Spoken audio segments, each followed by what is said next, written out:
It's time for final thoughts. Last night, the Hollywood elite arrived at the Oscars ready to lecture the rest of us on how bad they think our president is. But the real treasure of the night was listening to a written statement from an Iranian director about how President Trump's temporary travel ban disrespects his people. Wow, ain't that something? A lecture on tolerance and inhumane laws from an Iranian. That's rich. Give an Iranian director an award, and he feels the need to lecture Americans on our laws and government.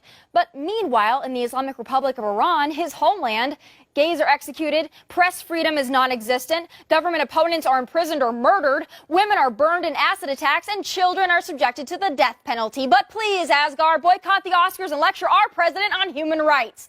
You know you're doing something positive when the Iranian government applauds your actions. That would be Iran, a state sponsor of terror included in the Obama administration's watch list because, let's see here, the country is a state sponsor of terror. If the desire to keep Americans safe disrespects your people more than the human rights violations of your own beloved government, you are truly living in La La Land. A temporary travel ban doesn't create fear, a deceitful justification for aggression and war. No, you've got it twisted. It's the jihadis trained and funded by Iran and those other 6 countries that create fear, aggression, and war. Are you freaking kidding me? If Iran is so great, Asghar, do us a favor and boycott the United States, too. No one is stopping you, pal. The fact you so arrogantly believe Americans, not the Hollywood elite, but the rest of us, should compromise our safety and security to save your feelings is amazing to me. And more amazing, Hollywood sits there with their gowns and jewels that cost more than the average American makes in a year and applaud this crap. And after they applaud this crap, they take their private security and scamper off to their private after parties with their guest list. Sounds like extreme vetting.